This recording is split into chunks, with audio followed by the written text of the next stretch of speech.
Boa noite, meus camaradas. Mais uma live muito especial, com uma pessoa que eu admiro demais, demais da conta. Hoje é dia 20 do mês 9 de 2024, às 19 horas aproximadamente. Nossa camarada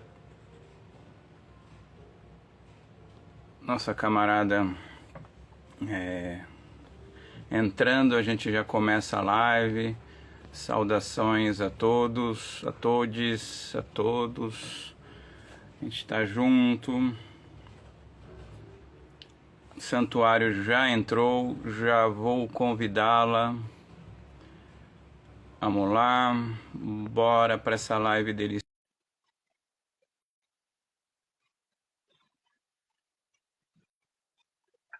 Olá. Olá, só virar a câmera agora.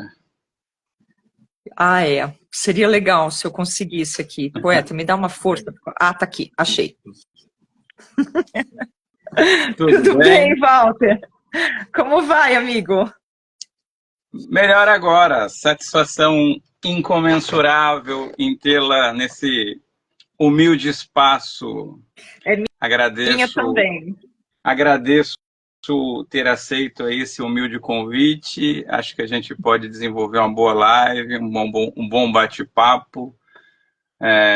Novamente, muito honrado. Obrigado. E já para a gente não perder tempo, que a gente tem muito assunto aí para destrinchar, é de praxe, né? Todo mundo te conhece, não precisaria fazer isso, mas é de praxe já do nosso método aí, é pedir a sua uma breve apresentação de quem fala com a gente agora nesse momento. Obrigado de novo e uma boa noite. Tudo bem, meu querido? Tudo Prazer também bom. é meu. Eu fico extremamente feliz de poder expressar nos espaços que a gente dispõe hoje e junto com parceiros, né, com companheiros, camaradas, amigos, as ideias que a gente tem para as lutas que a gente vive diariamente, não só que a gente empreende, mas que a gente vivencia todos os dias. Isso é muito prazeroso. Agradeço de verdade. E não vou pedir desculpa, mas eu vou situar as pessoas. Eu tenho assim algumas questões de comunicação que às vezes me dão um pouquinho de dificuldade e alguns empecilhos. Eu fico aqui desse lado. E aí eu consigo me virar bem de modo geral durante todos esses anos, uns 10 anos de ativismo já, mas sempre que eu tenho que me comunicar com alguém, live em conjunto, ou que tem alguém diferente envolvido, eu tenho alguns emperres, assim. Eu tenho autismo, é nível 1, mas é muito sério, assim, para quem tá. Eu passei o dia todo ansiosa, porque eu acho que as ideias, elas vêm, assim, explodindo, e aí quando elas chegam na minha boca, assim, elas travam e todo mundo tropeça aqui dentro. Então eu espero que você me conduza fazendo as perguntas para que a gente consiga fluir.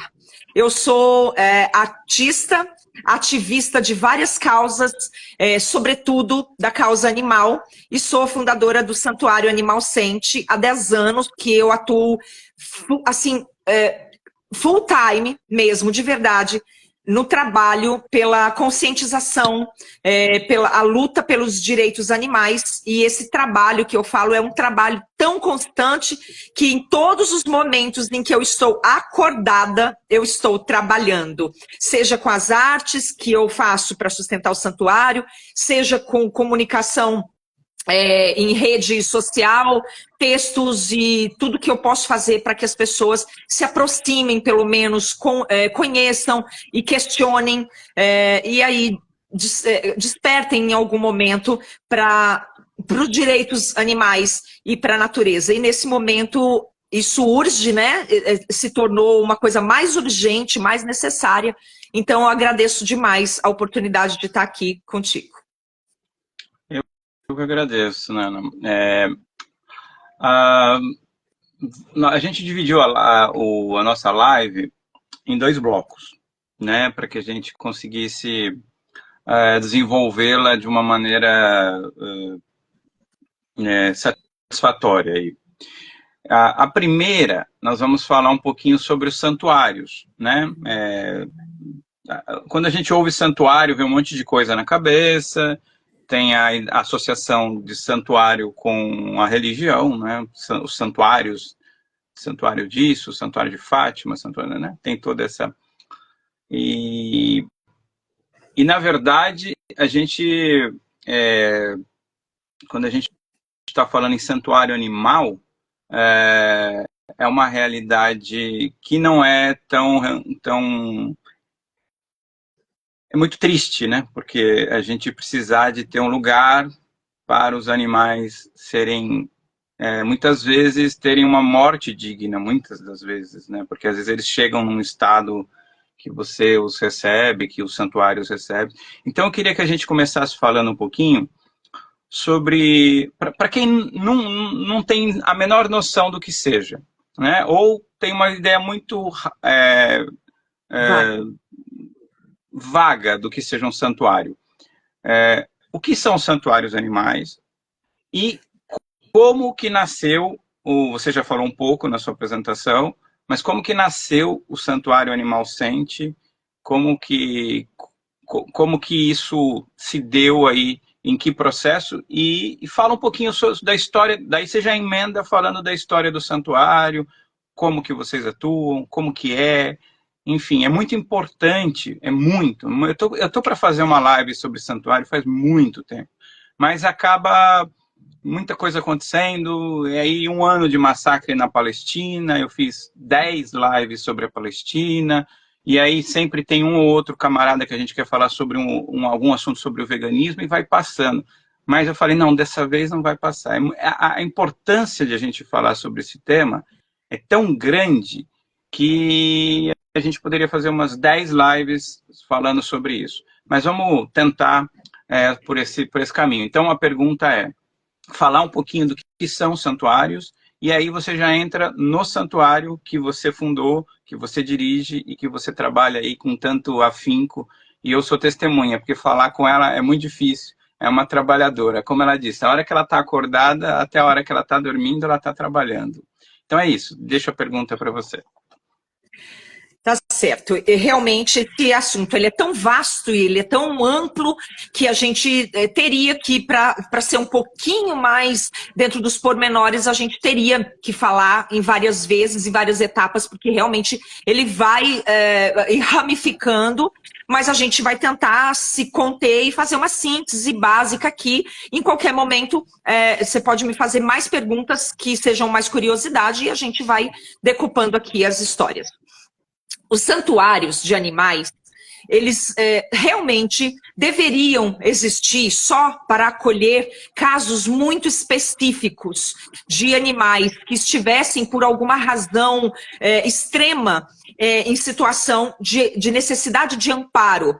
Como seria, por exemplo, no caso de humanos, comparando aos direitos de humanos, alguns humanos precisam de acolhimento para além das situações comuns da vida, mas todo mundo tem os seus direitos assegurados por leis, pelo menos numa grande medida. Mas, infelizmente, a realidade dos animais, dentro do sistema que nós vivemos, não é essa. E a gente precisa acolher animais que vêm das mais variadas e loucas situações de maus tratos, de sofrimento absurdo e de abandono sumário, assim, de coisas que se a gente contar, pouca gente vai realmente acreditar, outros vão entrar naquela zona nebulosa, sabe, de limbo, de negação e por aí vai. Então, se a gente fosse realmente acolher todos os animais que a gente pudesse, os santuários seriam lugares gigantescos, extremamente hiperlotados, e que nós não conseguiríamos dar conta nem na questão financeira e nem na questão de manejo em si. Então, isso não é possível. E aí, então, quem nós fazemos a escolha de Sofia, né, para salvar? E por que fazemos essa escolha e como fazemos essa escolha? O que nós fazemos, basicamente, é acolher os animais que chegam até nós de uma forma muito singular, que são os maus tratos comprovados, evidentes, que vai passando pelo filtro de alguém que pôde recolher, de alguém que conseguiu, por lei, porque os animais são vistos como objetos e como propriedade. Então, até a gente conseguir realmente resgatar animais, tem um caminho muito longo. E aí a gente vai, alguém tem que recolher, alguém tem que conseguir resgatar, tem que salvar o animal muitas vezes da tentativa das pessoas de matar e comer, da tentativa das pessoas de dizer, não, ele é meu e eu tenho direito de machucar, de matar ou de seja lá o que for.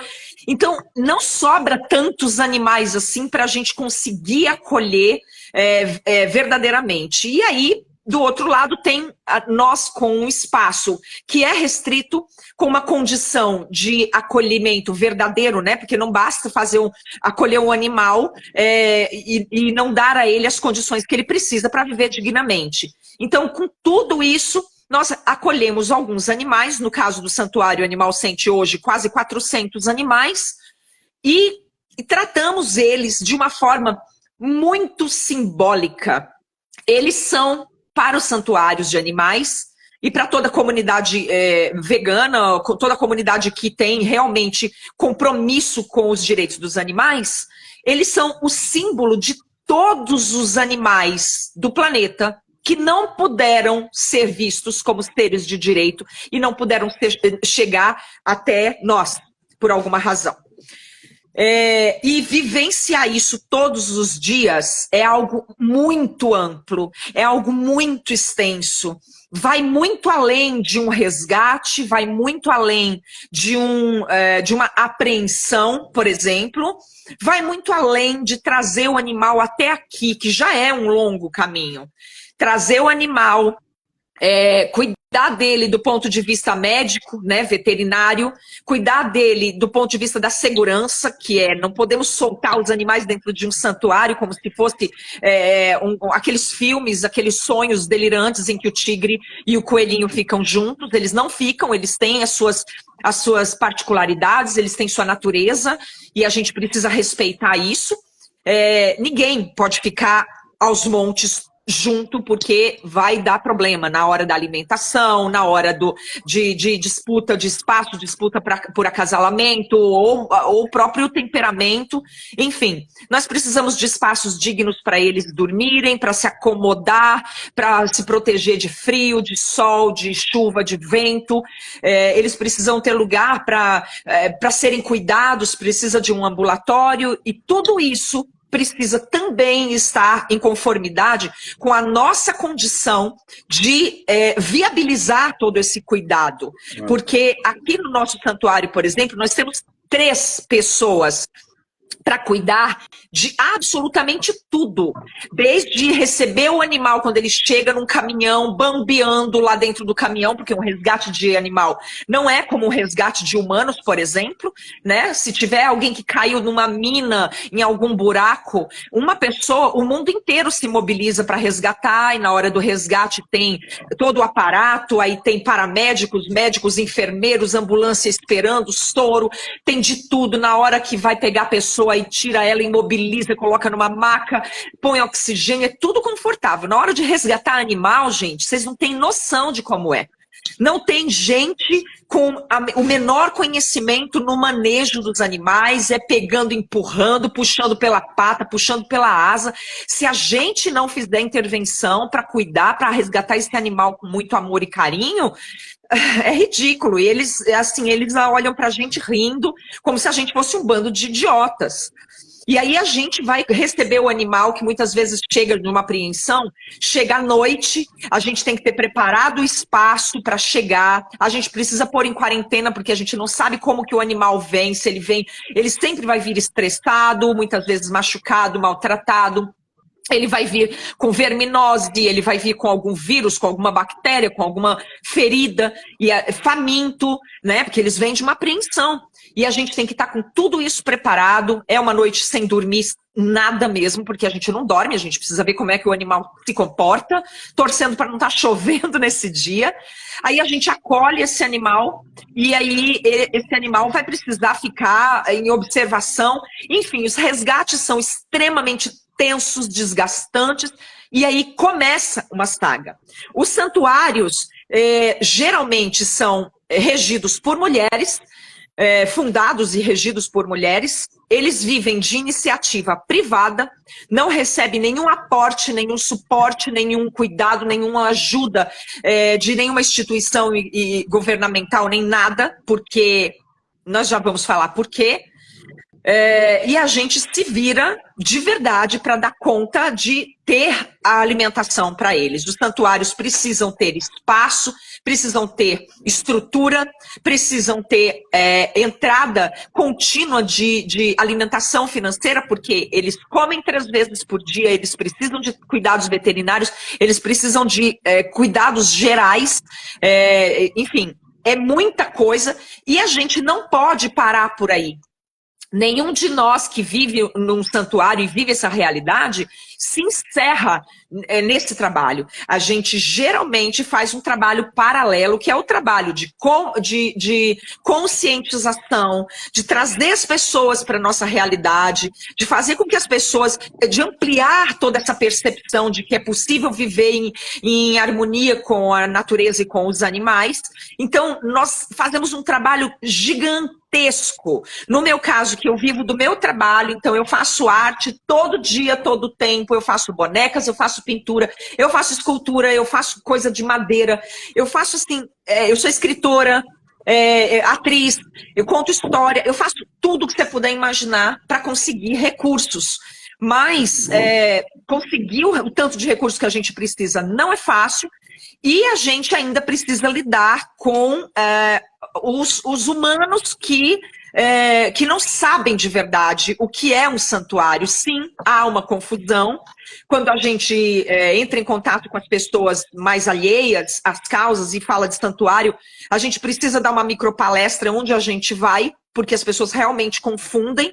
E quando a gente fala que a gente é uma ONG, eles já imaginam que a gente recebe dinheiro para poder cuidar dos animais. Então, muitas vezes a gente é abordado de uma forma agressiva e falando, venha buscar um cachorro que está aqui, um gato que está aqui, porque eu não aguento mais, tem um porco aqui na minha porta, e vem buscar, como se a gente realmente fosse empregado, né, da sociedade, e a gente tem que elucidar isso. Muitas vezes a gente está doente, a gente está cansada, e a gente tem que trabalhar mesmo nesses momentos. Então, os santuários são instituições que vivem num mundo paralelo.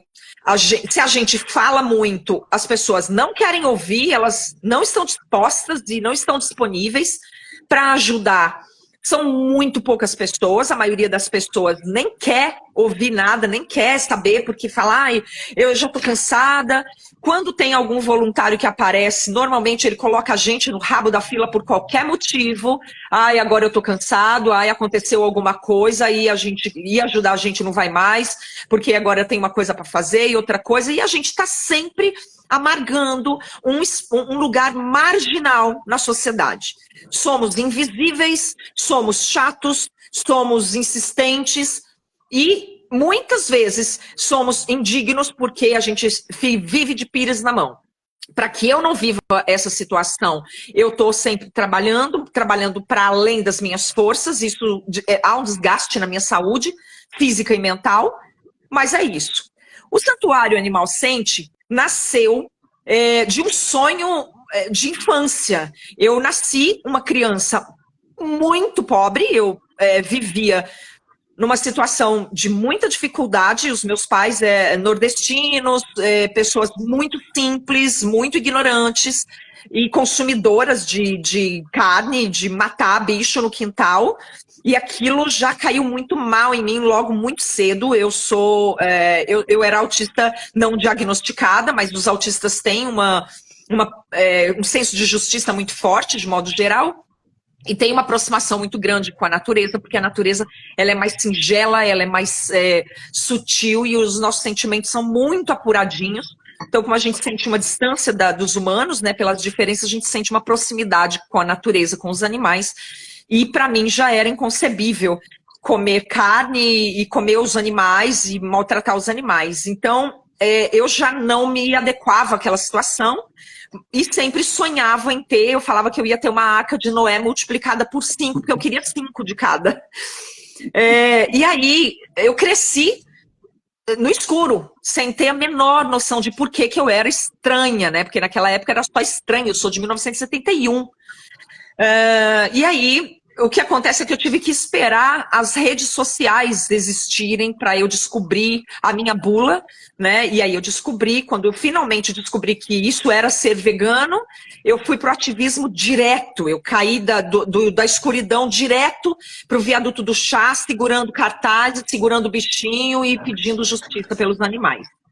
Foi uma transição abrupta para a sociedade, né? Para mim foi um alívio gigante, porque aí eu podia pelo menos ter alguma potência.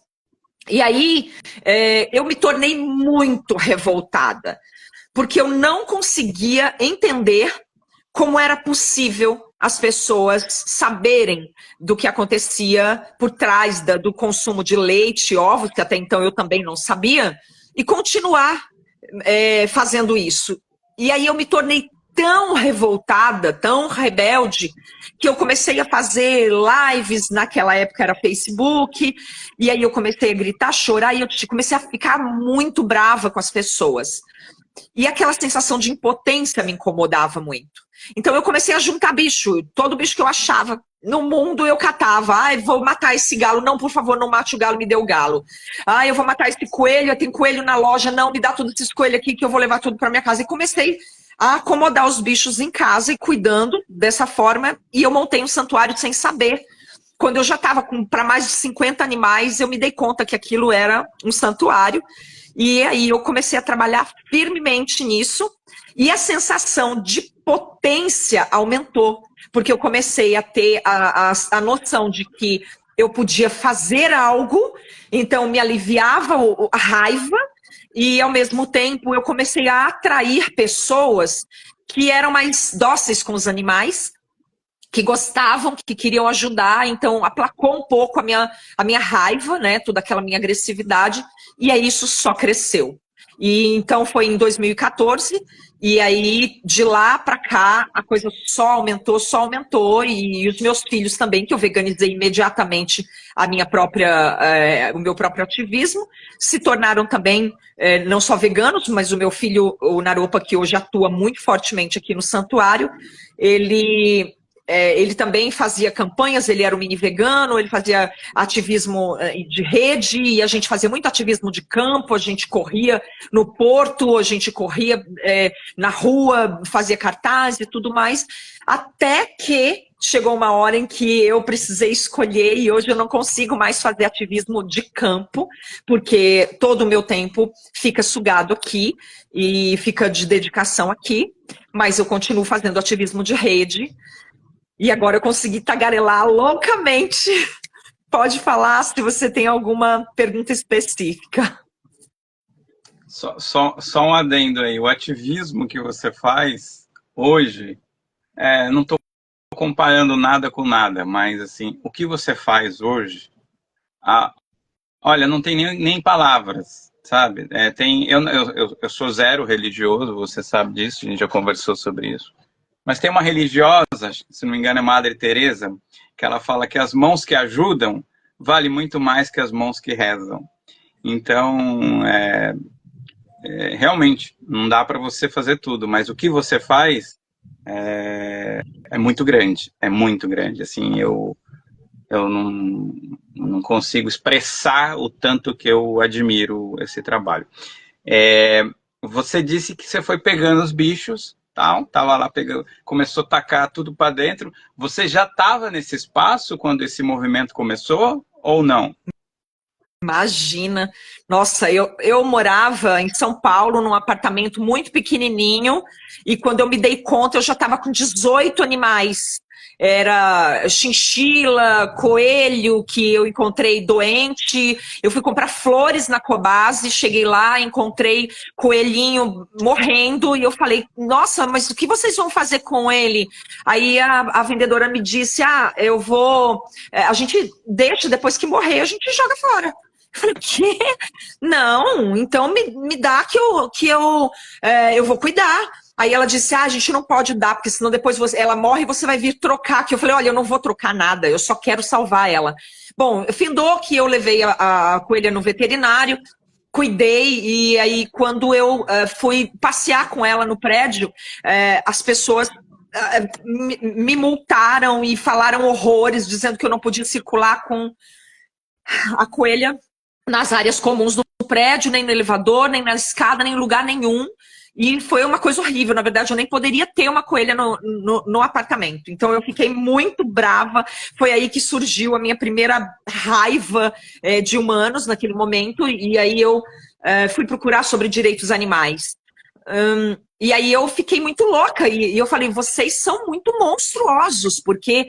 Vocês não gostam de coelho vivo, porque se ela tivesse assada numa bandeja, eu poderia tranquilamente andar com ela no elevador, assada. Eu poderia andar pelas escadas, eu poderia circular na área comum e ir até a churrasqueira e estaria tudo bem. Se eu tivesse com ela morta numa estola também, na gola da minha jaqueta, também estaria tudo bem. Então vocês não gostam de coelho vivo. Quem vocês pensam que são? Vocês desmataram tudo para construir essa jossa. E aí, no final das contas, vocês não querem um coelhinho tomando sol. Vocês são os monstros. Eu odeio todos vocês. Eu quero que vocês todos morram. E aí eu fiquei muito feroz. E eu comecei a procurar sobre direitos animais por conta dessa coelhinha. Então, foi uma loucura. E eu comecei a juntar todos os bichinhos que eu achava em más condições, doentes e tudo, e papagaio de velhinha, sabe? A velhinha morreu. No apartamento ainda? Foi no apartamento. Daí chegou uma hora que ficou insuportável e insustentável, porque, bom, eu estava igual o Dr. Dolittle, né, dentro do apartamento, e aí eu passava o dia inteiro limpando o apartamento, eu não conseguia fazer mais nada na vida. E aí, quando eu fui para Itatiba, e levei os animais para lá, uma chácara, isso era 2013. Aí eu fui, em 2014 que eu fui para a chácara em Itatiba, e aí sim, aí eu pude plantar horta, aí eu fiz cercadinho, aí para cada animal tinha o seu cercadinho, aí podiam tomar sol tranquilamente, e aí sim, eu fundei o santuário lá, numa chácara pequena. Aí cresceu o número de animais, eu fui para uma chácara grande, bem grande, aí já eram 5.000 metros, e aí começou a vir muito animal, e aí quando chegou cavalo, eu tive que alugar um pasto um terreno ao lado, e aí começou a ficar muita loucura. O dono do espaço, né, o dono da casa, era vizinho de parede comigo, de muro. E aí ele olhava, ele falava assim, mas você vai transformar isso aqui num zoológico? Eu dizia, de jeito nenhum, porque um zoológico cobra a entrada, e eu começava a militar.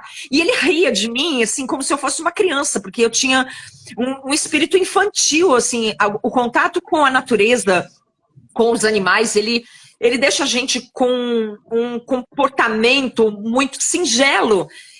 A gente não tem aquela coisa bruta de combater as pessoas de uma forma mais, como eu posso dizer, mais dura mesmo. Eu brincava e eu dizia para ele, olha, eu ganhei galinhas de Angola, olha como elas são lindas de bolinha. Ele dizia, elas acordam as minhas filhas no final de semana quando elas querem descansar.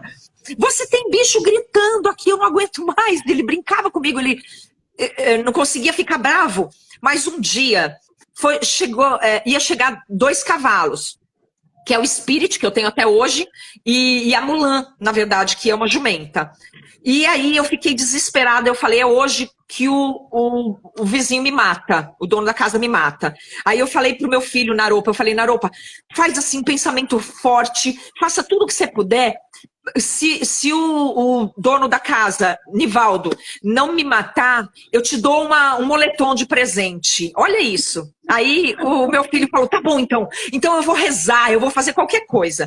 E estava marcado para os cavalos chegarem às 3 da tarde. E o Nivaldo chegava só às 5. Então eu fiquei torcendo para esses cavalos chegarem logo. Só que daí ele chegava do trabalho e ele me chamava no muro todo dia. E eu pensava, nossa, chega, cavalo, chega, chega, chega, e nada dos cavalos chegarem, e o dono do caminhão me manda mensagem dizendo que furou o pneu e ia atrasar. Eu falei, nossa, vai chegar bem na hora. Aí bateu 5 horas, o Nivaldo me chama no muro. Eu falei, ai, caramba, e agora? Ele falou, o que você tá fazendo aqui, hein? Olha a quantidade de bicho que você já tem aqui, nesse lugar. Você não tá querendo uns cavalos também, não? Eu falei, tô, vai chegar já já. Ele falou, você tá brincando com a minha cara, né? Eu falei, não, não tô não, é verdade, vai chegar. Ele falou, você vai me matar no coração. E aí ele não brigou comigo. Aí eu falei, garoto, eu vou te dar um moletom. E aí chegaram os cavalos, ele acompanhou os cavalos chegando. E ele era uma pessoa, assim, que tinha um jeito de pessoa dura e tal, mas comigo ele sempre foi muito fofo. E aí ele acabou que ele viu os cavalos chegando e ele só botava a mão na cabeça e falava, você ainda vai me matar, você vai me deixar doido.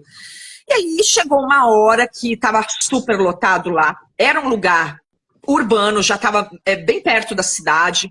Tinha um condomínio na frente de gente chique. Eu pendurei uma placa e falei assim, gente, por favor, tragam os seus restinhos de verdura e doem para nós. O pessoal começou, eu pus uns ganchos no portão, o povo começou a depositar ali os restinhos das verduras deles. E aí, com o tempo, eles começaram a simpatizar com as galinhas que vinham receber as comidas e os porquinhos que vinham receber a comida. Aí começaram a pedir para entrar. Eu montei um restaurante na varanda, comecei a servir comida. E aí eu montei um café numa barraquinha que eu fiz, assim, uma casinha, um chalezinho que eu pedi para construir no quintal. Construir no quintal alugado. E aí eu fazia apresentação de contação de história, eu fazia comemoração do dia da natureza, e aí começou a chegar gente e vir gente. Quando acabava a ração, eu ligava na prefeitura e falava pro menino, ai, olha, faz assim, traz o pessoal para almoçar aqui hoje, porque eu tô sem ração. Chegava 20 pessoas, eu servia feijoada, eu servia moqueca, eu fazia evento de dança, fazia de tudo lá. E o Nivaldo adorava, ele me adorava. Eu montei uma pousada dentro da minha casa. Eu falei, olha, tem 3 quartos aqui, eu vou começar a chamar o povo para vir dormir aqui, pagar e ficar aqui e me ajudar. Deu certo também. Aí veio a pandemia, fechou tudo, não podia ter restaurante, não podia nada. Eu me pus a costurar máscara, forneci máscara até para Santa Casa. Eu falei, eu vou me virar. E eu consegui dar conta de tudo. Mas chegou uma hora que estava hiperlotado lá. E eu pensava, alguma coisa tem que acontecer. Até que uma viúva sem filhos, que estava querendo se desfazer dessa propriedade aqui que eu estou hoje, por intermédio de uma outra pessoa, disse que queria doar essa propriedade, porque ela queria viajar, ela já tem uma certa idade, não queria dar conta do espaço que estava largado, é zona rural de Cotia, inacessível pra caramba.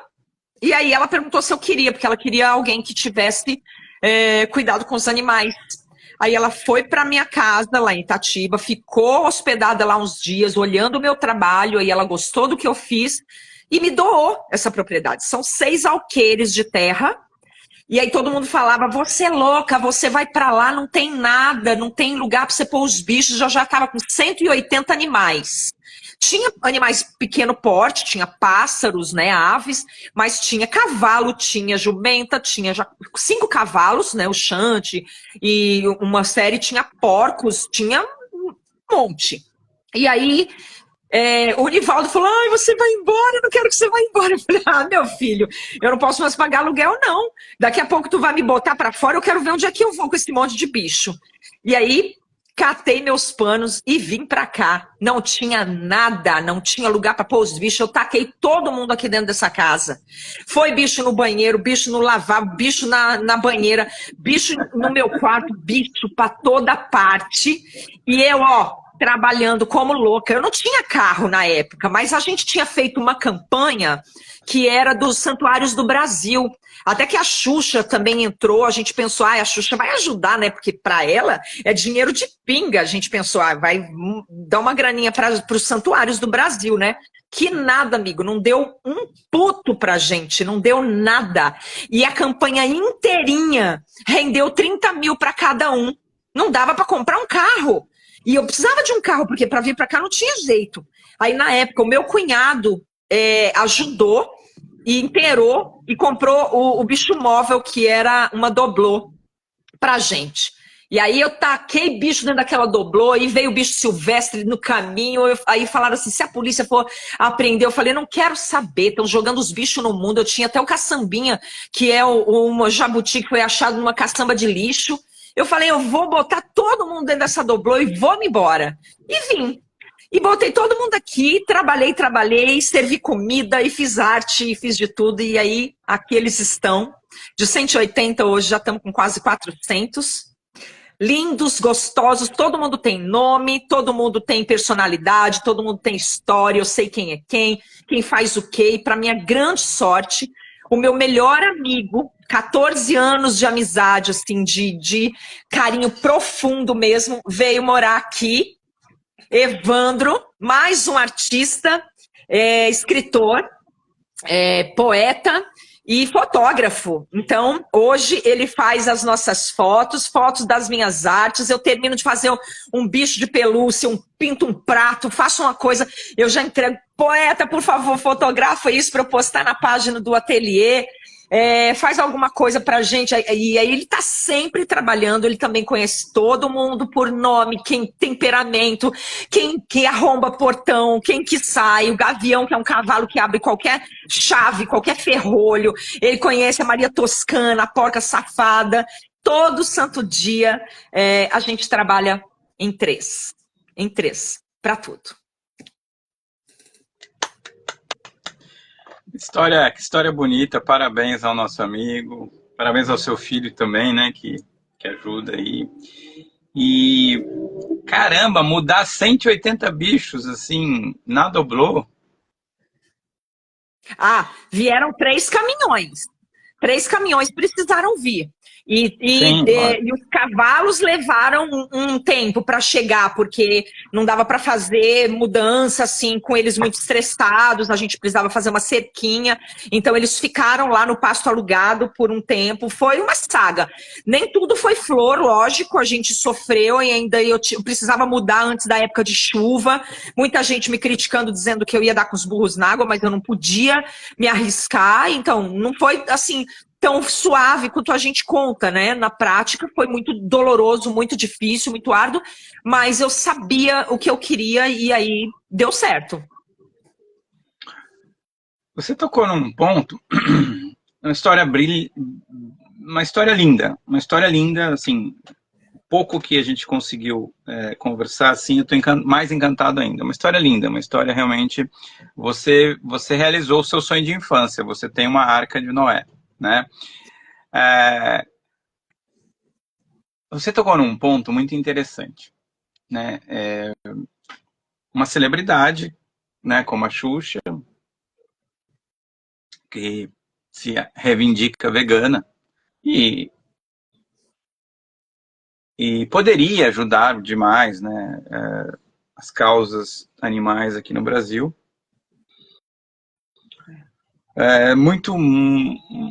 Não só ela, mas muitos outros, né, que também têm uma grande influência. Eu vejo realmente, o que eu vejo quase sempre são santuários com bastante dificuldades, né? E por motivos óbvios. Se você se alimentar, cuidar de uma família, cuidar de qualquer coisa, se você for uma pessoa sozinha, já é muito difícil você cuidar de si mesmo. Quiçá cuidar de si, cuidar de uma propriedade que tem muitos custos e ainda de um monte de animais, né, que comem, que precisam de assistência veterinária, que precisam de remédios, enfim. É muito triste a gente ver, às vezes eu atinjo poucas pessoas, mas eu tento sempre estar divulgando, sempre ajudando, às vezes da maneira que eu posso, mas ainda é muito tímido, tenho que fazer mais pelos santuários, eu e acho que todo mundo. Mas é interessante que a gente vê, e aí a gente já, de alguma maneira, a gente já vai fazer uma ponte para o segundo bloco da live, que é como o veganismo, né, esse movimento que a gente chama de veganismo, né, que para mim poderia se chamar qualquer outra coisa, o veganismo é só um dos nomes, né? Eu reivindico o antiespecismo como a verdadeira forma de luta que a gente não pode abrir mão do veganismo por uma questão política, da palavra veganismo. Mas, na verdade, o que a gente somos antiespecistas, né? A gente entende que a espécie humana ela não é superior às outras espécies, ao contrário, nós somos somente mais uma espécie no planeta, que divide esse planeta e que, portanto, não deveria explorar outras espécies. Não deveria explorar nem a própria espécie, nem as outras espécies. Mas nós vemos aí um veganismo muito eugenista. Um veganismo, você é maravilhosa, eu te conheci em Itatiba, a Leila está dizendo aqui. Não lembro o nome do evento, mas era uma festa vegana num parque da cidade. Daqui a pouco eu vou ler um pouco o que está escrito aqui. Eu vi que tem uma pessoa que levantou um caso particular aqui. Eu não vou conseguir ler porque é muita coisa, mas depois pode mandar no meu ou no por favor, gente. A gente não consegue acompanhar o que está escrito, mas é importante, sim, a participação de vocês. Enfim, há um veganismo muito branco, muito limpinho, muito classe média, muito preocupado com o consumo, muito preocupado se a marca X é vegana, se tem selo vegano.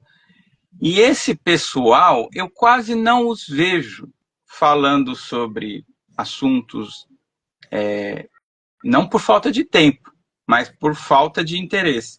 Assuntos polêmicos. Eu não vejo, por exemplo, falando sobre questões sociais, eu não vejo falando em momentos de profunda disputa política, eu não vejo se manifestando, eu não vejo apoiando até apoiam, mas de uma maneira assim, quase simbólica, alguns santuários.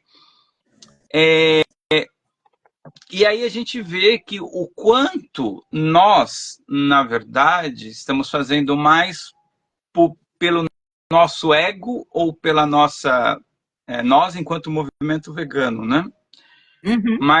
Mas pela nossa necessidade de dizer que nós somos pessoas que não exploram os outros animais, mas, de certa maneira, é uma atuação muito individual, muito particular, centrada no eu e não no nós, sem construções coletivas, sem lutas que intercalem-se, né?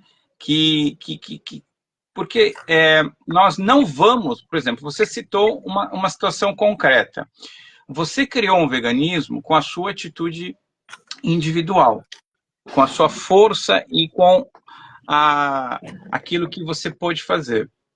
Você já imaginou essa força individual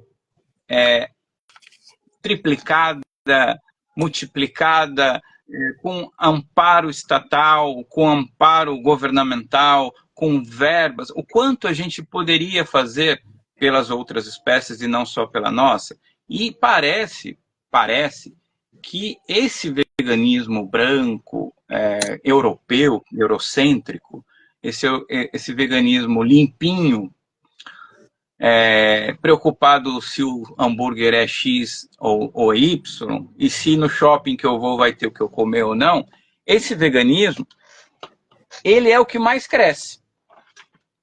Em contrapartida, os santuários estão precisando passar o chapéu a todo momento, as celebridades que se dizem veganas não interagem de uma maneira que poderiam interagir.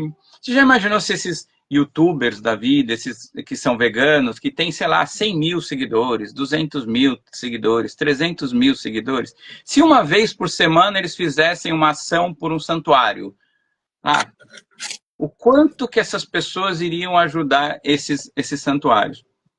Então, eu queria que a gente passasse a refletir um pouquinho, em cima da sua experiência concreta, sobre estas questões. E eu nem estou tocando em outros assuntos, por exemplo, outras lutas, que o segundo bloco a gente é o veganismo e outras lutas. Eu não estou falando de lutas que são tão necessárias quanto, por exemplo, não tem como a gente falar em veganismo sem lutar por soberania alimentar, sem lutar por reforma agrária, sem lutar por uma renda mínima vital para as famílias, né? O piso do Diese, só para que a gente pontue, hoje o piso do Diese, o que é o Diese? O que é o piso do Diese? É quanto que um trabalhador deveria ganhar, um trabalhador que sustenta uma família, ele, a mulher e 2 filhos, ele deveria ganhar, ele, o trabalhador ou a trabalhadora, ou os dois, eles deveriam cada um ganhar por volta de R$ 6.500. O salário mínimo hoje no Brasil deveria ser R$ 6.500. Isso não é um levantamento tirado daquele lugar. É um levantamento do Diese, ou seja, para uma família viver com dignidade. Dignidade, o que é dignidade? Não é juntar dinheiro, não é comprar letras do tesouro, não é nada disso. Dignidade é o cara poder comer, se alimentar, se vestir e de vez em quando ter alguma diversão. Isso é dignidade.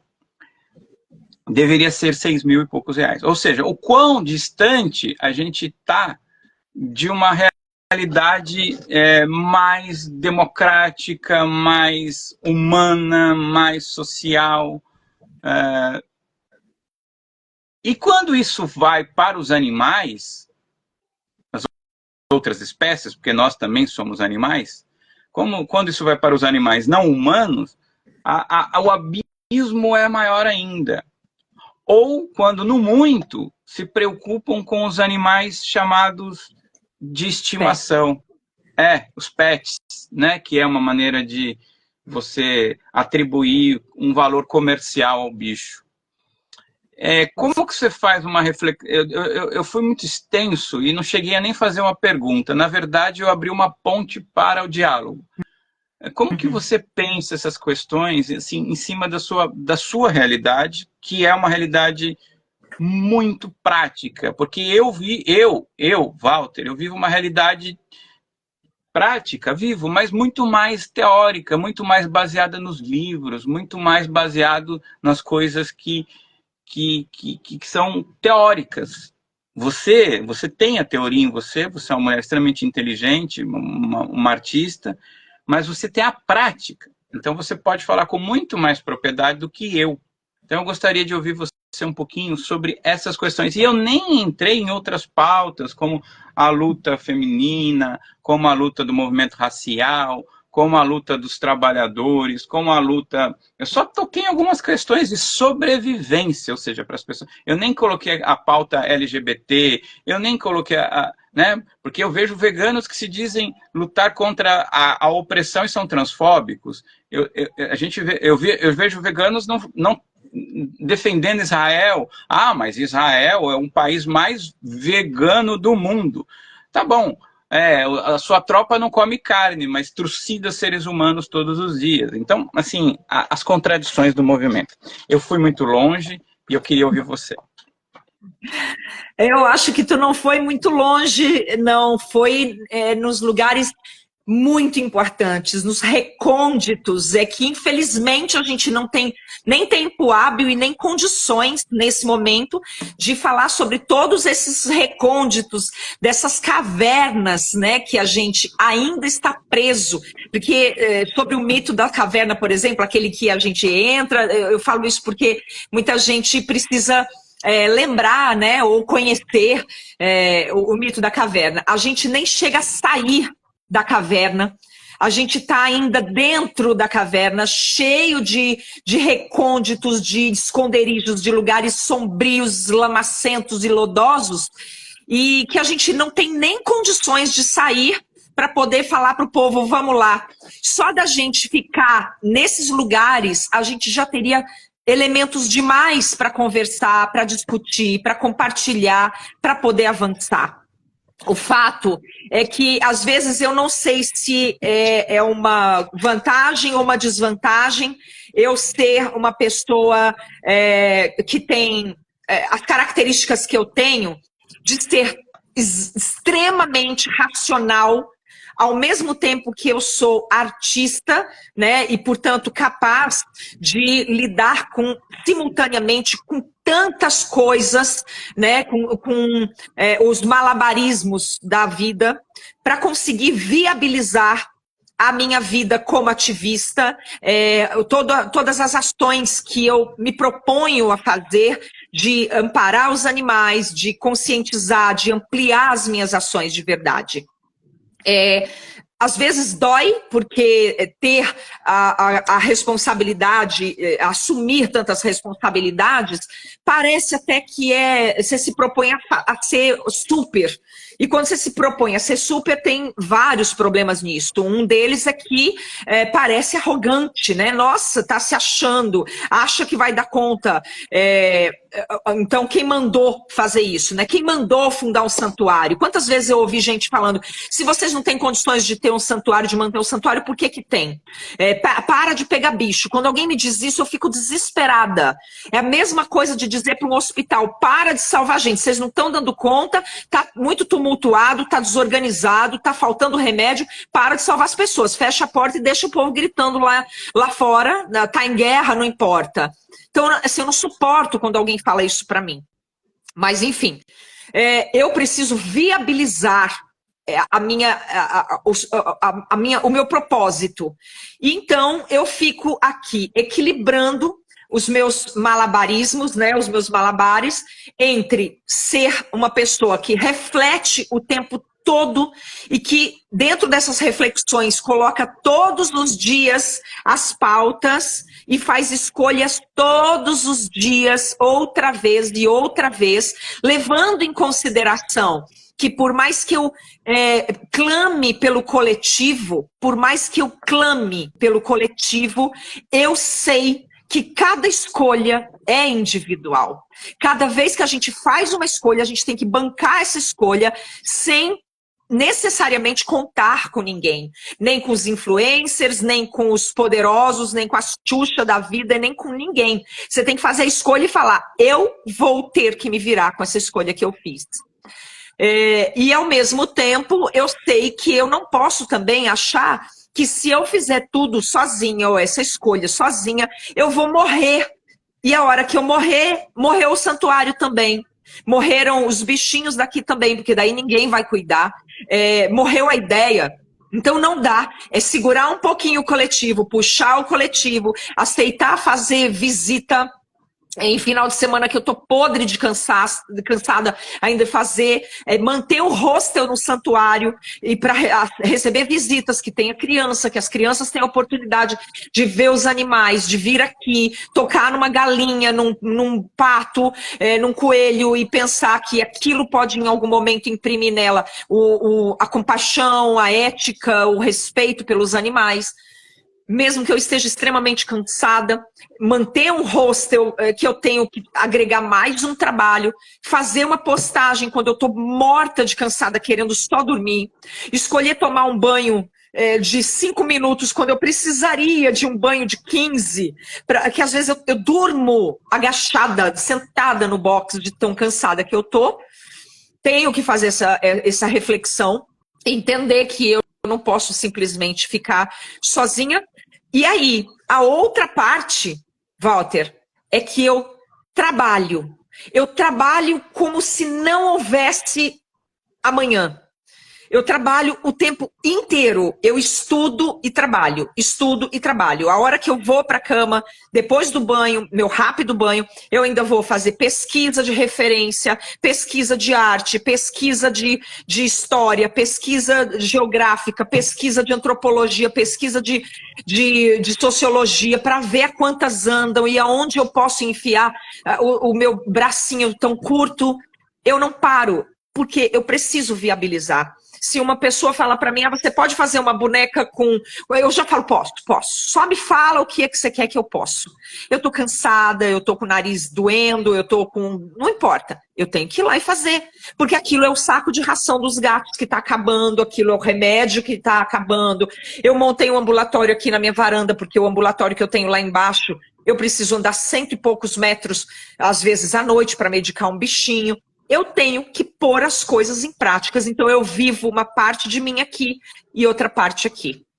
E claro que vem uma indignação de pensar que as pessoas poderiam, sim, fazer muito mais fazendo pouco, né? Porque eu nunca fico esperando que as pessoas doem as suas vidas, doem as suas propriedades, doem seus filhos, doem tudo para defender os animais. Eu só fico imaginando que elas poderiam se engajar um pouquinho mais e assim ajudar quem ajuda. Porque se eu tivesse um suporte só e não precisasse ficar implorando para as pessoas para me ajudarem a comprar alambrado para fazer uma tela, para o porco não fugir, voltar esfaqueado da vizinhança, se eu pudesse pelo menos ter mais estrutura, se eu pudesse contar com alguém que viesse semanalmente aqui fazer uma voluntariado de assistência de arte para eu poder produzir mais e mais rápido, tudo isso melhoraria muito a vida deles. E melhorando a vida deles, melhora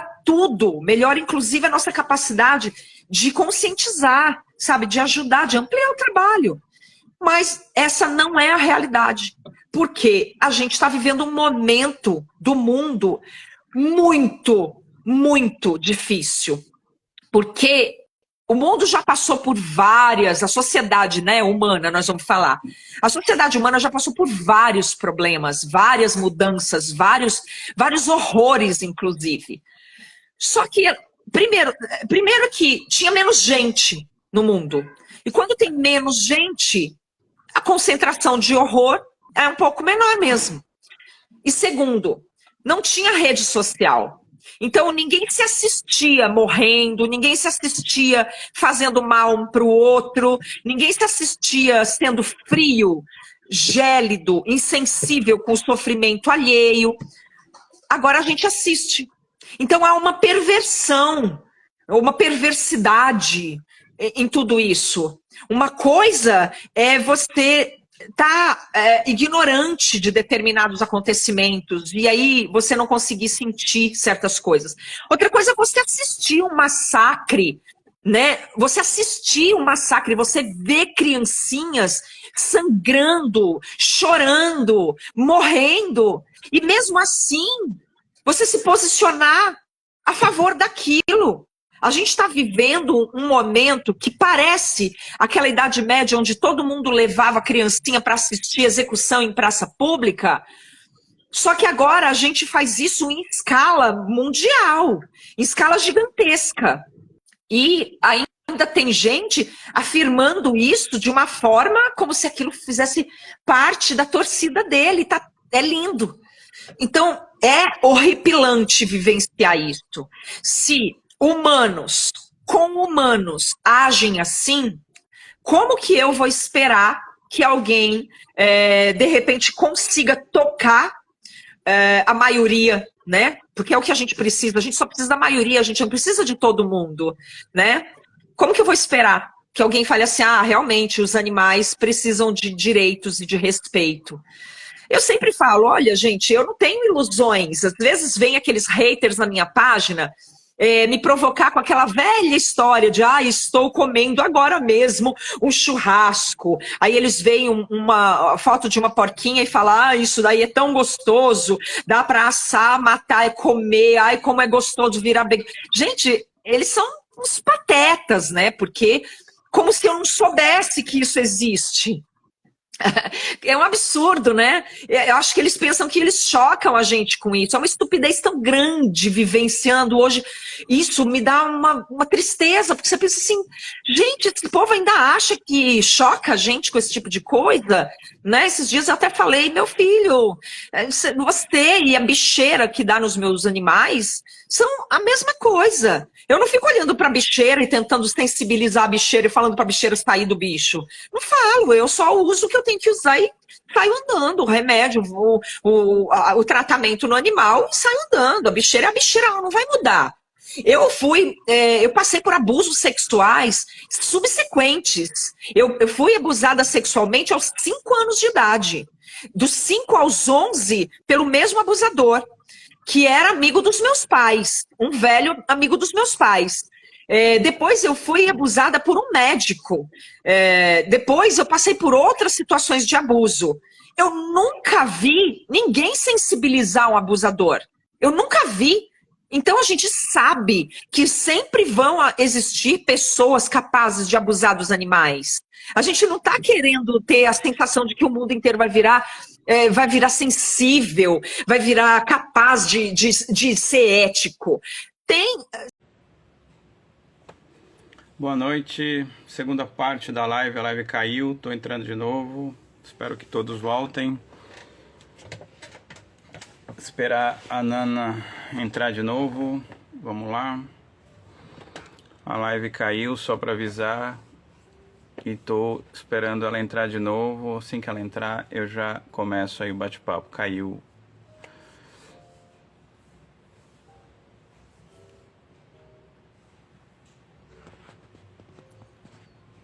Aguardando ela entrar.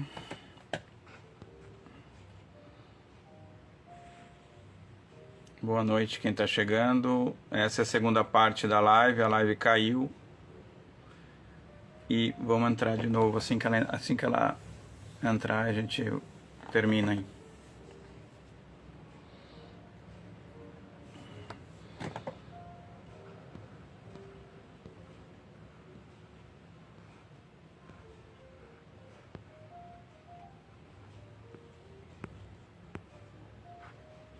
Ela entrou, já vou convidá-la.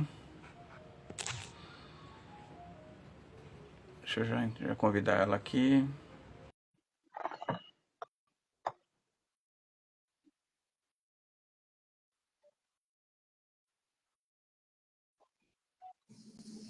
Oiê.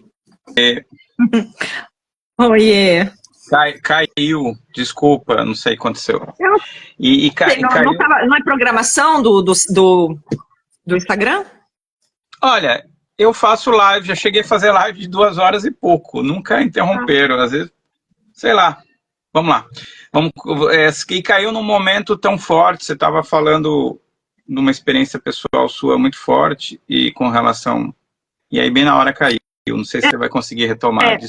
Consigo, eu sempre faço essa comparação, porque a gente precisa trazer à luz todas as questões antropocêntricas. Os animais, e eu posso falar disso com toda certeza, com toda a experiência que eu vivo, os animais, não só os cachorros e gatos, todos os animais, sem exceção.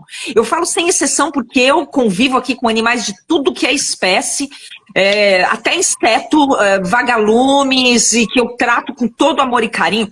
Todos os animais são capazes de manifestar verdadeiramente um vínculo com quem cuida deles, com quem respeita, com quem alimenta, com quem protege, um vínculo que atesta de uma forma cabal que eles são providos, sim, de sentimentos, que eles são providos de sensações muito próximas a tudo que a gente também experimenta.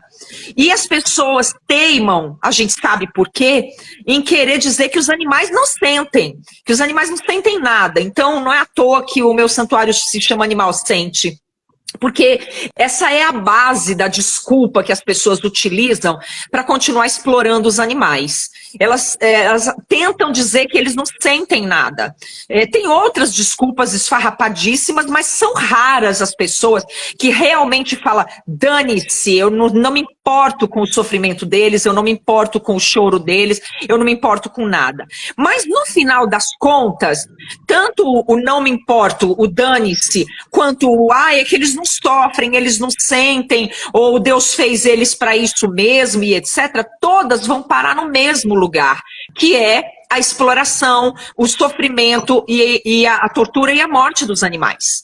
A falta de consciência para assegurar a eles o direito de viver com alguma dignidade. Então, todas as vezes que eu tenho a oportunidade de estar em confronto com alguém que essa porção de gente que vem ou dar desculpas esfarrapadíssimas para dizer que elas comem os animais, eu faço questão de colocar uma equiparação. Eu falo, não, eles são exatamente igual bebês humanos. Bebês humanos também não falam. Bebês humanos também não se comunicam e dizem, isso aqui está me machucando, isso aqui me faz mal, eu não quero isso, eu não quero aquilo. Pega um recém-nascido ou um bebê de poucas semanas e tenta dizer, conversar com ele. Ele não vai conversar. Ele não vai fazer nada disso, só que ele tem sensações, sentimentos, e ele estabelece vínculo, ele tem que ter direitos. Ele tem direitos assegurados. Por que os animais não têm? Porque você quer comer eles, porque você quer explorá-los, sabe? Porque você não quer se ocupar de nada com eles e porque você não quer abrir mão do seu gostinho. E aí a outra porção, tem, claro, aqueles que, mas é que eu fui acostumado assim, tudo bem, eu também fui. Eu via meu pai matando até um cachorro porque ele latia demais, sabe, matando no quintal, pro meu trauma e horror. Eu via minha mãe degolando galinha no quintal. Eu também fui acostumada assim, mas você, né, a sua vida, eu precisava comer. Na minha casa não tinha nem comida. Eu morava numa casa que não tinha porta, não tinha janela, meu pai conseguiu uma porta velha de elevador e encostou no lugar onde era o vão da porta. E aí entrava vento pelas culatras, assim, e eu dormia num sofá velho, no meio do sofá, assim, meus dois irmãos escorregavam pra cima de mim no meio da noite. A minha irmã pegou pneumonia porque não tinha vidro na janela e ela dormia dentro de uma banheira de plástico, sabe? Então, assim, eu passei por tudo isso aí, muito mais que eu nem tenho como contar agora, que não vem ao caso, e eu não quis comer carne. E aí eles falavam, você vai morrer, então, magricela. E eu dizia, então eu vou. Então, assim, não existe desculpa, não existe, é que a pessoa quer dar. E aí eu puxo todas as vezes para uma equiparação. E quando vem um hater dizer para mim, dane-se, eu vou comer assim mesmo, o carneirinho, que ótimo, adoro carré de carneiro, adoro perna de cordeiro, adoro não sei o que lá, eu sempre vou dizer, você não está me chocando, eu sei que pessoas como você existem, é por isso que os animais estão agonizando e sofrendo desde um tempão, você não me choca com isso. E sempre vão existir pessoas como você. Tanto que as cadeias estão lotadas de estupradores, ou muitos deles estão soltos por aí. Eu fui estuprada, eu passei por abusos várias vezes na vida, e nenhum dos abusadores era inocente e não sabia o que estava fazendo. Todos sabiam o que estavam fazendo e que não deviam fazer, mas fazem. Então, eu não tenho essa ilusão. Eu sei que essas pessoas existem e vão continuar existindo. Transgressores da ética, ladrões, assassinos, bandidos de todo tipo, pedófilos. Essas pessoas sempre vão existir.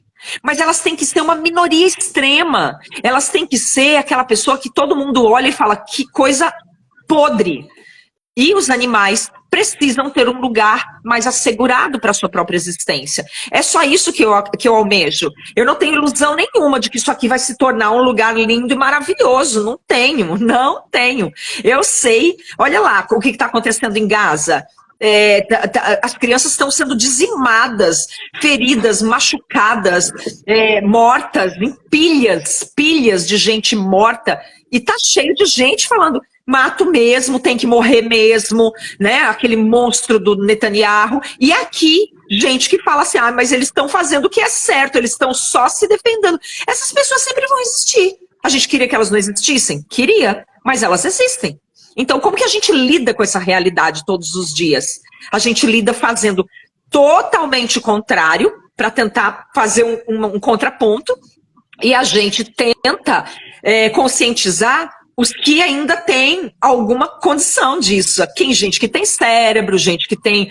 por acaso eu vou para Paulista tentar conscientizar bolsominion? Não, porque essa gente não tem como conscientizar. Essa gente é horrível, essa gente não pensa, não reflete, não tem base. Essas pessoas, elas, como dizem os mineiros, né, não tem base.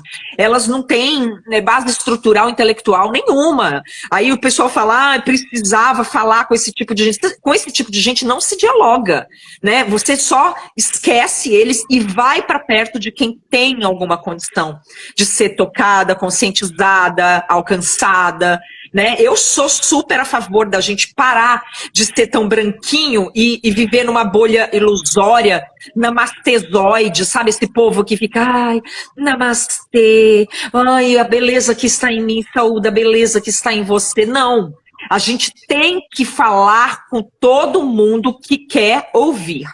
E, se possível, viabilizar tudo que for possível. Como eu falo aqui no hostel, eu recebo, e já falei várias vezes, se a pessoa não tiver como pagar, contribuir, ajudar, ela pode vir. Mesmo assim, traga sua criança, venha para cá, venha comer comida vegana, ficar perto dos animais. Eu não vinculo a consciência, isso é parte do meu trabalho. Eu não vinculo a conscientização a pagamento financeiro, nada disso. Porque justamente isso é parte do meu trabalho, do meu propósito. Eu acho que tem que ser assim. A gente tem que olhar, alcançar e tocar mais as pessoas que estão dispostas a ouvir, independente de onde elas estejam e de que classe elas fazem parte. E tem que esquecer, assim, passar batido dessa gente que fica desestimulando a gente e que não tem alcance nenhum. É isso que eu penso sobre essa questão. E quando as pessoas estão dentro de um núcleo em que elas alegam que elas não podem, eu leio, não quero. Não estou com vontade, não estou disposta, porque eu passei por todo tipo de desgraceira e muitas vezes ainda passo. Amanhã eu estou em cima do telhado, tampando buraco de telha, porque eu não tenho dinheiro para trocar o telhado e eu preciso salvar meu ateliê. E amanhã eu estou em cima do telhado, peguei insolação, tive um monte de dificuldade, mas eu quero de verdade fazer o meu trabalho e a minha parte, que muitas vezes é muito difícil. Agora, quem não quer, arruma desculpa de todo tipo, amigo, de todo tipo, e é muito difícil. Eu sei porque eu já tive voluntários que vieram para cá, fizeram 1000 atrapalhadas, e depois eles dão 1000 desculpas para não vir ajudar de novo, sabe? E as desculpas são sempre as mesmas, elas duram um tempo imenso. Você fala com a pessoa hoje, ela tá com um problema, daqui 6 meses você fala, ela tá com o mesmo problema, ela nem resolve o problema, que é para ela ter uma desculpa ali sempre na manga. Então eu acho que é isso. Eu não espero muita coisa dessa gente que vive num lugar muito ensolarado, muito bonito, muito limpo, porque essa gente... Olha, Khalil Gibran falava uma coisa que eu acredito demais. Quando você quiser uma coisa, peça para a pessoa mais ocupada que você conhece, porque as desocupadas nunca vão arranjar tempo para te ajudar. E é isso mesmo. Eu estou ocupada o tempo inteiro, eu tenho 1000 obstáculos na minha vida, mas eu não acredito em gente cuja vida é folgada, porque essas são as que menos ajudam.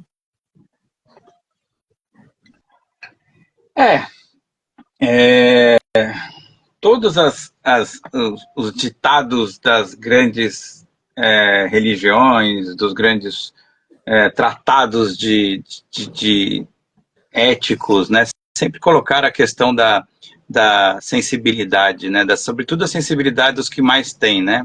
Lá uma passagem no Evangelho que, eu volto a dizer, não sou religioso, sou zero religião, mas Jesus vai dizer, é mais fácil um rico passar por um buraco um camelo passar por um buraco de uma agulha do que um rico ele dar o reino dos céus, né. É uma gente insensível, só a gente ver lá aquele povo se manifestando lá na Paulista, o cara com 2 crianças num carrinho, né, o casal branco com a camiseta da CBF e uma empregada negra de babá atrás carregando as crianças, né, esse tipo de gente, né, que é uma abominação ética, uma abominação cognitiva, né, é uma abominação, né, e eu concordo com você. Nina, você já começou a revolução que eu tanto luto. Você, o padre Júlio Lancelotti e tantas pessoas. Eu fico vendo os ataques que o padre Júlio Lancelotti recebe. É a mesma pessoa que vai falar que o carneirinho que você está dando que você está dando uma madeira lá de leite vegetal, é a mesma que ele vai dizer, ó, é a mesma pessoa. Eu falo que o especismo, né, a Carol Adams, né, no seu livro A Política Sexual da Carne, ela vai falar isso, né? O especismo e o fascismo são moedas da mesma, são faces da mesma moeda. São as mesmas pessoas, é o mesmo macho alfa que bate na mulher, que espanca a mulher, é o mesmo...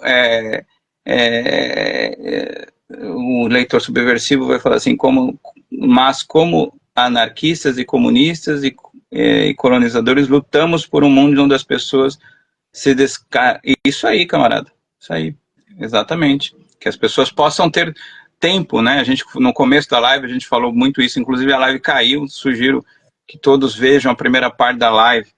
Então, esse mundo que a gente quer construir, ele começa na utopia, né? E você e muita gente que tem atitudes concretas, né? Cuida hoje em 3 pessoas, e a gente não pode romantizar isso também, né? É uma sobrecarga de trabalho para você. Mas, se você não fizer, esses bichos morrem. Para a gente ver o quanto que a sociedade está complicada, né? Como, por exemplo, a gente deu o exemplo da Xuxa, que poderia ajudar tanto nessa campanha que teve, e absolutamente não fez nada. Então, assim, depender alguma coisa, é aquela história, né? O povo ajuda o povo, né? Os que mais tem são os mais insensíveis. É cômodo essa vida branca, essa vida de grandes centros, essa vida de bons restaurantes, essa vida... Amigo, sabe o que eu vejo? Está acontecendo muito assim, o desgaste de algumas palavras muito importantes. Infelizmente, a palavra empatia virou um negócio assim que dá até dó. Sabe, porque empatia forçada dá muita merda, sabe? Você tem que entender que, assim, a empatia é uma coisa que flui da sua experiência de ser igual.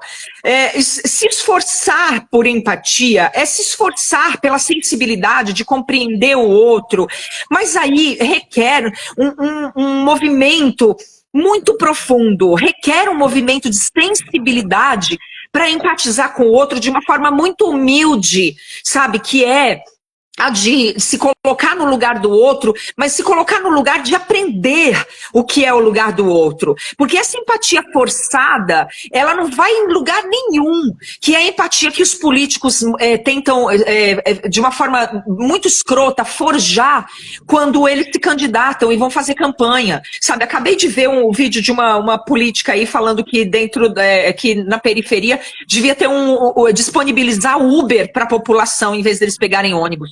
Gente, olha só, é uma pessoa que nunca esteve lá na periferia usando condução, para ter a noção de que enfiar um monte de Uber para cada uma pessoa vai dar certo dentro do trânsito, sendo que o transporte coletivo, que deveria ser muito melhor e mais barato, mais acessível, ele comporta uma quantidade gigante de gente, sabe? E assim, é tanta idiotice, é uma desfaçatez na hora de falar, que é muito difícil. Então é aquela coisa, só sabe quem vive na pele mesmo. E quem não vive na pele precisa de muita humildade para tentar fazer um movimento de empatizar. Chegar no meu santuário, por exemplo, eu falo meu porque é onde eu conheço. As minhas colegas se queixam normalmente das mesmas coisas, mas... de verdade, eu posso falar mesmo, por mim, a minha experiência, como santuários não são instituições reconhecidas, eles não têm um padrão, eles têm a cara da sua fundadora, cada fundadora tem o seu jeito e tenta conduzir o seu propósito de uma forma. Então, a pessoa chegar num santuário que está estabelecido há mais de 10 anos, que luta bravamente, dia e noite, porque os animais que aqui estão, eu tenho um monte de animal noturno, eles acordam na hora que a gente precisa dormir. Então eu tenho sono de mãe, eu tenho sono de cachorro, sabe? Eu durmo e na hora que vai entrando o REM, sabe? Que é aquele movimento do meu olho para descansar, que eu já tenho que acordar, porque farfalhar de uma asa me acorda. Então aí chega uma pessoa destacada do lugar nenhum, ela vem aqui para passear, coisa que eu não sei o que é há muito tempo, porque eu não passeio, eu não posso sair daqui e deixar meu bicho que uma hora eu vou no quintal e encontro um grudado na cerca, com uma escada grudado na cabeça. Eu tenho que ficar salvando o bicho todo dia, né? Eu salvo os animais que vêm para cá todos os dias. E aí a pessoa vem para cá passear e ela quer dar palpite no meu santuário todinho e de uma maneira extremamente arrogante. Porque ela acha, e ela ainda fala, olha, eu só tô querendo ajudar. Mas aquele bicho, ele está com isso, aquele bebedouro não tá bom, aquela piscina não tá limpa, aquele lugar... Aí você fala, isso é empatia onde? Não, mas é porque eu tenho muita empatia de ver você assim. Você não tem empatia, irmã. Você não tem empatia. Você tá brisando, sabe? Porque eu conheço até cada risco que tem no corpo dos meus bichos. Eu sei se eles estão de bom humor ou de mau humor. E aí você vem lá da caixa prego dizer pra mim que você sabe o que tá acontecendo no meu santuário, sabe? Ah, porque você põe água para um animal, ele vai lá com o focinho sujo na mesma hora, suja o bebedouro, a pessoa vem aqui uma vez na vida e fala assim, estava tudo sujo, a água estava suja, se não fosse eu trocar, fiquei com dó dos bichos, viu, que judiação, dá um socão na cara de quem faz isso. Então, essa empatia forjada e desgastada que está todo mundo fazendo, essa empatia sem humildade, sem respeito pelo trabalho do outro, é uma empatia podre, gente. Isso não existe, é um desgaste da palavra. E isso é muito triste, porque como é que pode ter empatia se falta respeito? Primeiro de tudo, você respeita. Lidar com animal, gente, é muito desgastante, porque quando tu tem uma família e nasce um bebê, já é chato vir à visita dizer que chá que você tem que dar e o que você tem que fazer com o neném. Você consegue cortar isso muito rápido. Tenho 2 filhos humanos e é assim. Agora, animal, todo mundo acha que é meio dono dos animais. Aí vem uma veterinária que veio aqui para passear, ela não veio na função nem a convite de veterinária. Ela vem aqui, ela quer dar palpite, biólogo faz a mesma coisa e gente aleatória faz a mesma coisa. Eles acham que os animais que estão no santuário são deles, do mundo. E eles podem falar o que eles quiserem sobre os animais. Cada vez que vem uma espécie que não tinha aqui no santuário, eu entro no Google, eu entro na Wikipedia, eu entro numa pesquisa, eu falo com uma bióloga, eu falo com uma veterinária, eu estudo o animal todinho.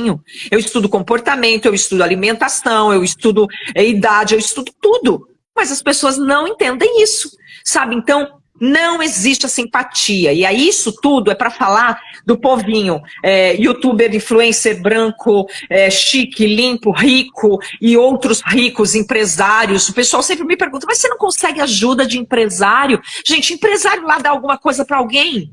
Se eles puderem, eles vêm aqui e tomam. Não dá, gente. Quem ajuda a gente é quem sente a água batendo na bunda todo dia. Eu recebo ajuda de gente igual a mim, que às vezes compra uma bonequinha minha, que compra uma arte minha, que doa R$10, que doa R$50. A gente não recebe ajuda de empresário, porque empresário, quando ele tem dinheiro, ele vai viajar. Ele quer esquecer que a gente existe e fica dando ideia para o povo parar de consumir. Eu sou um péssimo exemplo para a sociedade no que se refere à burguesia. A burguesia me odeia. Sabe por quê? Porque eu só uso roupa do brechó, roupa doada, minhas coisas, assim, eu não uso maquiagem quase nada, quase nunca. Eu boto um batonzinho, uma coisinha pra vir falar com vocês na live aqui, por respeito, que ninguém merece minha cara de queijo coalho, mas na verdade, eu não uso nem maquiagem, eu não ligo a mínima pra nada. Eu pego uma bobagem, assim, tudo, até a minha despensa, quando vai chegando o dia que não tem as coisas, pega o fubá, pega o feijão e põe tudo. Eu sou recicladora, põe tudo para os bichos. Eu sou recicladora de tudo. Eu faço arte com resto de coisa, sabe? Então, a burguesia me odeia, me odeia. E, além de tudo, eu milito. Eu ainda falo sobre isso porque concordo que não dá para falar em veganismo sem falar em consciência de classe, em consciência ecológica, em feminismo. Eu tenho uma página que fala contra o abuso, eu tenho uma página que fala a favor do autismo.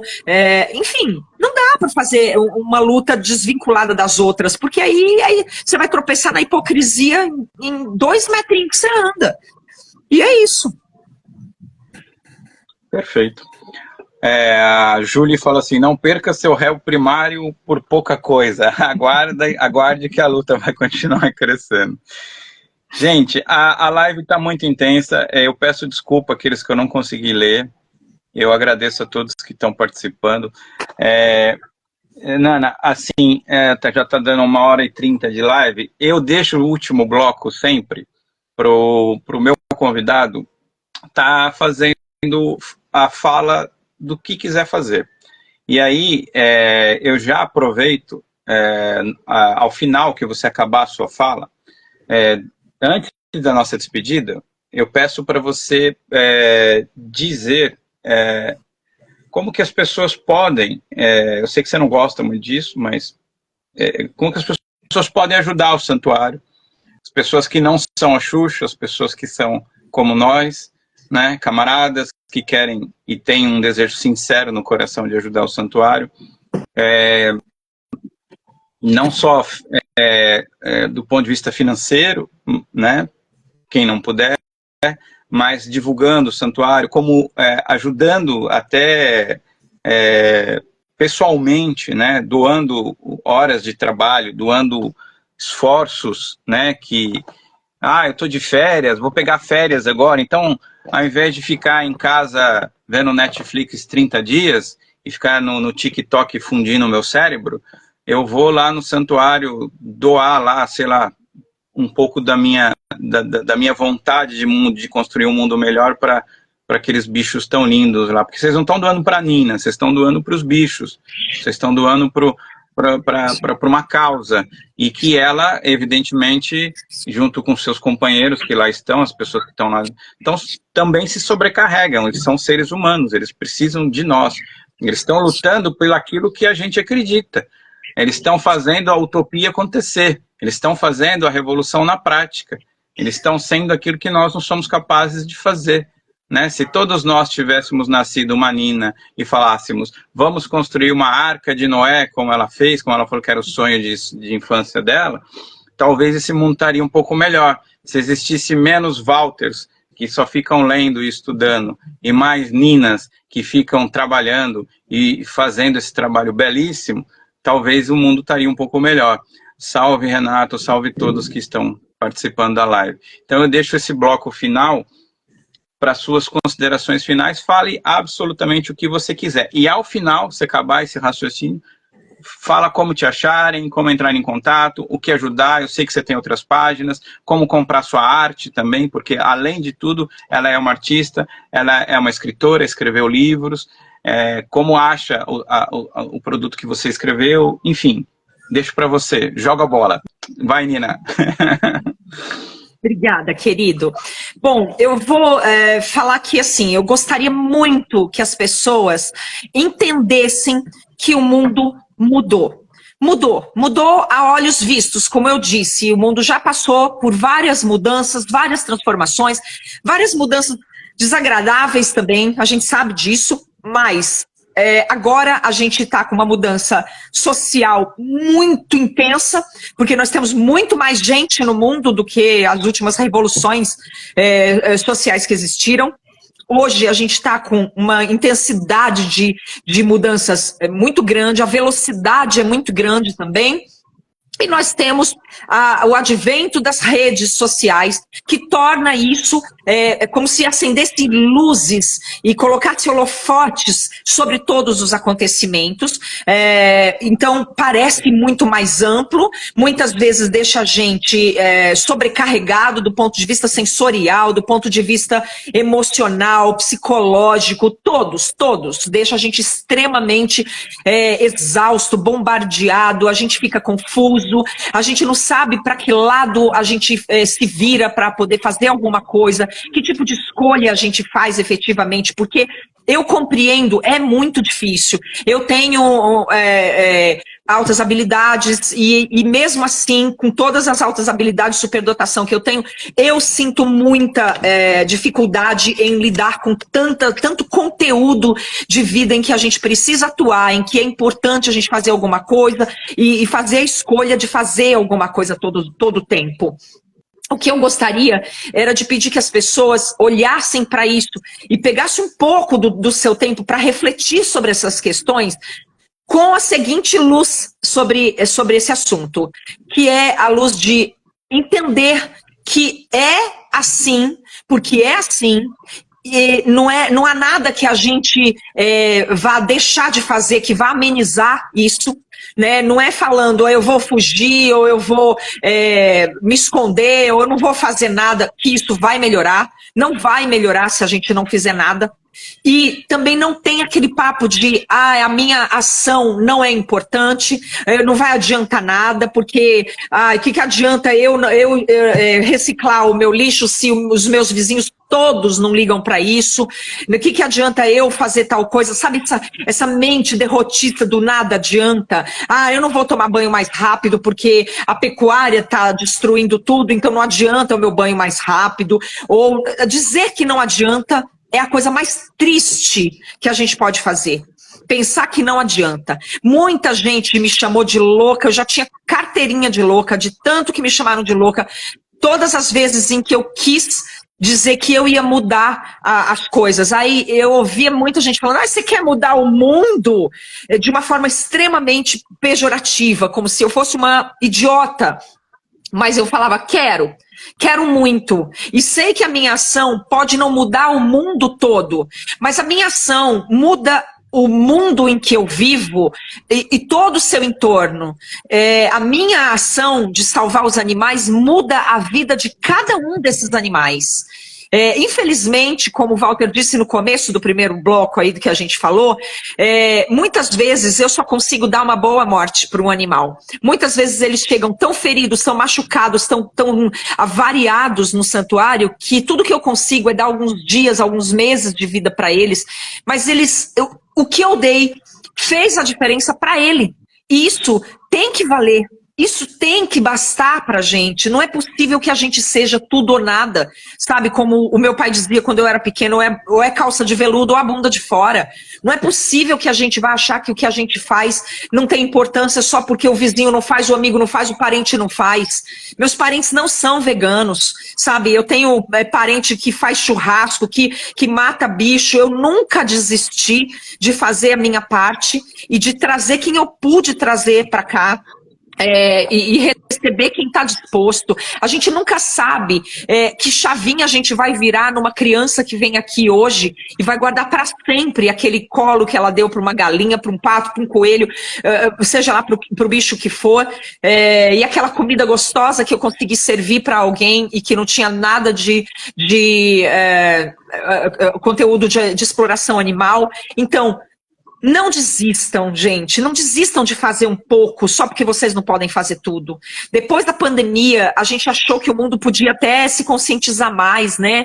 E foi bem o contrário. Eu constatei isso na pele. As pessoas descobriram que dá para entrar nos sites de compra e comprar com R$30 qualquer bugiganga e elas deixam de doar pro animal comer, uma doação pro santuário, porque elas preferem comprar uma bugiganga que vai pro lixo no instante, que vai virar lixo na terra, que vai incentivar um comércio cheio de exploração, mas porque é uma mente imediatista e que não reflete. Na verdade, eu vou pedir para as pessoas refletirem, só reflitam. Pensem no prazer que vocês mesmos podem ter quando vocês entram num espaço da sua própria mente. E eu estou falando de mente, eu não estou falando de espírito, não estou falando de religião, não estou falando de nada. Eu sou uma prova de pessoa que faz as coisas e eu não acredito em céu, eu não acredito em inferno, eu não acredito que eu vou receber nenhum prêmio depois que eu morrer, não vou para nenhum lugar lindo, cheiroso, gostoso, não vou renascer como a deusa, nada, nada. Vou morrer e apodrecer que nem todo mundo e acabou. Mas enquanto estou viva e cheia de graça, talvez ainda faça um bando de seres felizes, como dizia a Rita Lee. É isso que eu queria. Que as pessoas simplesmente refletissem no que elas podem efetivamente fazer hoje, agora, com o que elas têm. Sim, dá para ajudar o santuário de inúmeras formas. Hoje eu não estou mais aceitando voluntariado a esmo, porque o voluntariado presencial precisa de uma conscientização muito grande para as pessoas chegarem aqui e não acabar atrapalhando mais do que ajuda. Eu sou muito franca e sincera, eu já tive muitas experiências amargas com pessoas que vêm para o santuário sem saber o que vêm fazer. Primeiro precisa pensar no que vem fazer. Lidar com essas vidas preciosíssimas é muito sério, né, para a pessoa fazer de qualquer jeito. Precisa, se for para lidar com o animal, precisa de uma consciência, um treinamento, uma responsabilidade, que nem sempre dá para a pessoa amealhar para poder vir até aqui. Eu entendo isso. Mas para me ajudar como assistente de arte, por exemplo, que não precisa ser artista e ter nenhuma habilidade artística para me ajudar a alcançar as tintas, a passar uma tinta, um verniz numa madeira, fazer... dobrar tecido, pegar tecido para eu poder fazer as bonecas, enfim, me ajudar como voluntária dentro do ateliê das oficinas, pode vir, vai ser muito bem recebida. Eu tenho um rosto, eu tenho como se acomodar, é muito simples, mas dá para se acomodar muito bem, passar uns diazinhos aqui. Doar material de arte para o santuário, qualquer material de arte. Eu só não recebo plástico, porque esse eu não tenho como, não tenho logística para guardar e para passar para frente. Então, com exceção de plástico, todo tipo de fibra, fio, linha, tecidos, tudo eu aceito. Material de arte é muito bem-vindo para mim. Canetas, lápis, papéis, eu aceito porque isso me ajuda muito. E, por favor, divulguem a página de arte do santuário, que é Ateliê Animal Sente.